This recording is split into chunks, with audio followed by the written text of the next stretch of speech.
Cowboys Nation? We are back. The next installment of Top 5 Cowboys all time at certain positions. We did the quarterback. That wasn't that hard. We did the running backs. That wasn't that hard. We did the receivers. That wasn't that hard. Now we're going defense, and we're going specifically with the pass rushers. The top 5 pass rushers in Cowboys history. Not an easy list. There's going to be some guys who are left off. There's going to be some guys in positions that maybe we can argue, and definitely do that in the chat. Put your comment in there. Let's have a good, healthy Cowboys debate. So before we get rolling, we've had a lot of great content, a lot of great guests, former Cowboys, former players. We had Anthony Dorsett, son of Tony Dorsett, in talking about his NFL career and also talking about his father. So make sure, if you're new to the channel or you just haven't taken that moment to hit that subscribe button, what are you waiting for? Hit that subscribe, hit the alert, because we are live on Mondays. We're live on Thursdays, sometimes Wednesdays, sometimes Sunday. We got all this stuff going on. So we don't want you to miss it, man. We're having fun with Cowboys Nations and just being some fans talking football. So we're going to get into the list. First player at number 5. Could be, this could spark a little controversy only because the time, he hadn't put that full career in, but I'm going out on a limb and I'm just going to go ahead and say Micah Parsons. Micah Parsons right now, number 5. Now, that being said, let's get them numbers up. That being said, I think by the time it's all said and done, he is going to be number 1 pass rusher in Cowboys history all time. First round draft pick, won defensive rookie of the year. He's only played 2 full seasons. He's already got 2 Pro Bowls. Yeah, that's not what it means like in years past. We got 2 All Pros. So that means something. 26 and a half career sacks, 6 forced fumbles. I mean, this man is a terror. He's changed the whole culture of the team, the defense, the identity. I mean, if we're going to win that 6th Lombardi, you better believe this man is going to be a huge reason of why we're going to get it done. He is a menace to the quarterback. So some could say, hey, he's only played 2 years. He shouldn't be in the top 5. But, this I did a little projecting out. I'm thinking, if you have a top 5 list, how do you not have Micah Parsons in there? So I'm going Micah Parsons, number 5, pass rusher all time. But like I said, I think when all's said and done, he's probably gonna reach the top. Now, number 4 all time. This one is near and dear to my heart because he was one of my favorite players growing up. Obviously, I saw the tail end of his career, but I'm going with Ed, with the greatest name, Too Tall Jones. This is one where couple things. I don't understand how he's not in the Ring of Honor. Surprises me. I did a video on guys who should be in the Ring of Honor who are not in, who's next up, and he was one of the top guys on my list. I'm surprised he's not in the Hall of Fame. Now, the tricky thing is when you're talking about pass rushers, they didn't really keep a sack as an official stat until 1982. So people had to go back and try to accumulate and figure out how many sacks these guys before 1982 got. So some of the numbers may not be perfect. It's all based off video they go back and see. But I mean, you're talking first round draft pick, first overall, Super Bowl champion, 3-time Pro Bowler. He was an All-Pro, 106 career sacks, 19 fumble recoveries. They didn't have forced fumbles as a stat, so I couldn't get that. But I promise you, this man forced a lot of fumbles. And one of the other things he did was tip passes at the line was another big thing. But we're focused on pass rush. So pass rush is strictly, forced fumbles, fumble recoveries, career sacks. And unfortunately, like I said, we couldn't get the forced fumbles, but I got to know he did a lot of them. Played a long time in 1974 to 1989. I think he retired, if my memory is correct, as the all-time leader in games played in Cowboy history. So he is just, when you talk Cowboys, I mean, how do you not talk Ed Too Tall Jones in a sentence? I mean, he's an iconic player name in Cowboys history. So he comes in at number 4. Now, number 3, this is another one. It just kind of surprises me. Is like, how is this guy not in the Ring of Honor? How is this guy not in the Hall of Fame? And we're talking about Harvey Martin. I mean, one of the bad dudes in Cowboys history as a pass rusher. And it's just, it blows my mind that he's not in the Hall of Fame, at the very least, not even in the Ring of Honor. You're talking about he's the only one on this list that wasn't a first round draft pick. He's third round draft pick, Super Bowl champion, Super Bowl MVP, which defensive guys not very common for them to get an MVP. He shared it with Randy White, who I'm sure we're going to be talking about soon. Four-time Pro Bowler. He was an All-Pro, 114 career sacks.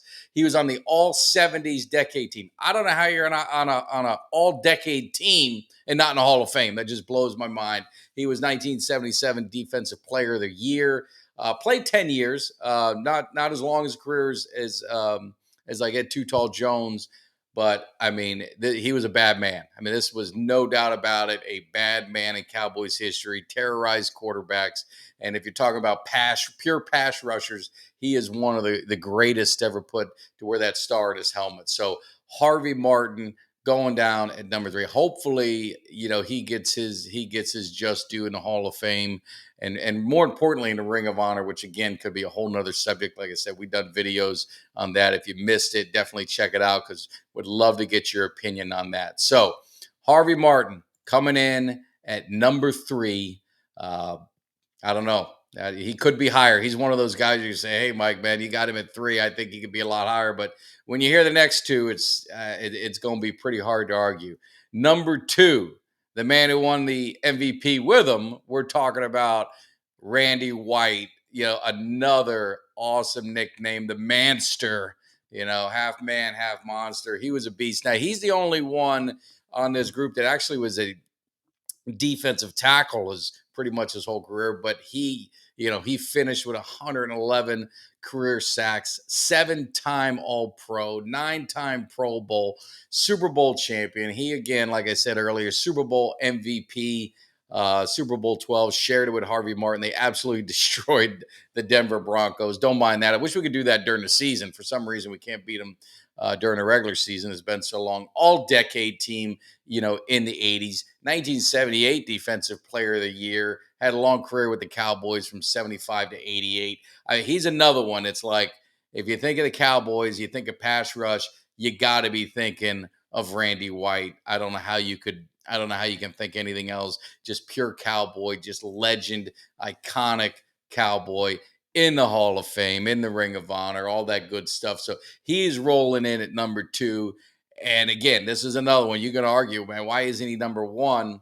And you could argue it. I'm not gonna say it, man. You guys, you could make a good choice against my number 1, but I'm going. If we're talking number 1, I gotta give it to the man, D-Law, DeMarcus Ware.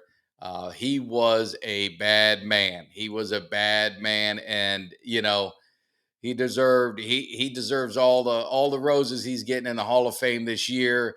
He's first round draft pick for the Cowboys, 7-time Pro Bowl, 4-time All Pro, 2000s All Decade team, 117 career sacks. They started keeping forced fumbles, 32 forced fumbles, 2-time sack leader. Now, all these stats, now we know he finished his career in Denver.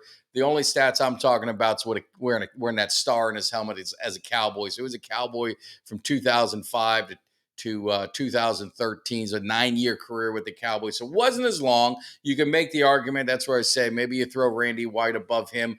I'm not gonna kill anybody for that. To me, you're splitting hairs, but he was bad, and he was just pure pass rusher. Where Randy White he was a pass rusher, but he was a D tackle, which you could argue could make it mean better to be that good of a pass rusher, because D tackles don't accumulate the amount of sacks and stuff that he did. But D Ware was it, man. DeMarcus Ware was a bad man. Loved him.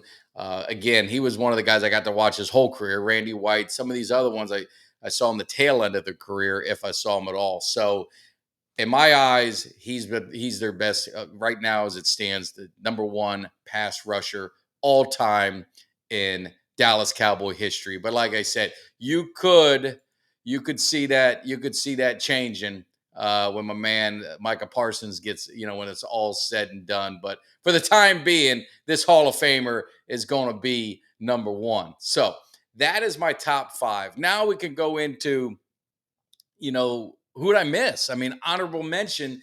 And when I started putting this list together, I'm like, man, how did should I move him up or down? And there's an obvious one on there. But again, I'm going pure pass rusher, guy that, terrorized the quarterback. These are my honorable mentions. George Andre, I didn't get a chance to see him play. 98 and a half career sacks. He was part of the Doomsday defense. Jethro Pugh, part of the Doomsday defense. 96 and a half career sacks. Bob Lilly, now let's be clear. Bob Lilly, 95 and a half sacks. He, to me, is the greatest defensive player in Cowboys history. I never looked at him just watching video and reading that he was a pure pass rusher. But yeah, he got a ton of sacks, but he was a defensive tackle. He did it all great. So that's one where I was looking back, it's like, man, maybe I should have put Bob Lilly up there, but I just didn't think of him as a pure pass rusher. One of the underrated guys in Cowboys history, Jim Jeffcoat. Great career with the Cowboys, obviously part of those Super Bowl teams. 94 and a half career sacks. That one kind of surprised me. Another one people can argue, Charles Haley, he should be on that list. He should be top 5. I mean, he was really, a huge part of the Super Bowl, 3 Super Bowls in the 90s. Getting him traded over from the Niners really set the tone. But if you look at it, Haley had an injured career with the Cowboys, only really accumulated 34 career sacks, which I'll be straight, it kind of surprised me. Now, his career, he's well over 100. He's a Hall of Famer. There's no doubt about that. But again, I've got to focus strictly on Cowboy years. And in the Cowboy years, he just kind of missed it. Those 3 Super Bowls he was part of almost knocked him in there. It was close. But like I said, Parsons, I don't know how I couldn't take him off because I just think he's just that good. Tony Tolbert, another good Cowboy in the team of the 90s, 59 career sacks. He was, always opposite of Haley, always that second guy. But man, he played big and he played good, his entire career. And then, of course, currently you got Tank Lawrence, 54 and a half career sacks. He's one of those guys, very good pass rusher, even better against the run at the edge. So he's kind of that Swiss Army knife, do it all on a defensive line. They've moved him inside, have him outside. So he just missed the cut. But I mean, these are all unbelievable Cowboys. And if you're going to say, hey man, I'm going to throw one of these guys in and we need to move someone out, I mean, we can, that's a fair argument to have. So that is my top 5 defensive pass rushers in Dallas Cowboy history. Now you tell me, am I crazy? Am I right? Do you agree? Do you disagree? Should someone be higher, someone be lower?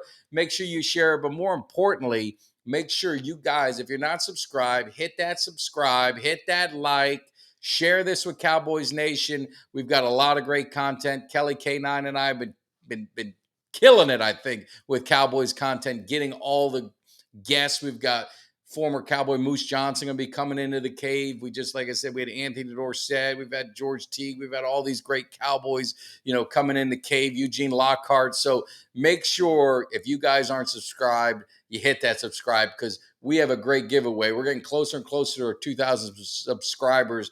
And we got one of our great sponsors, Cuts by Jones. He does awesome wood cuts.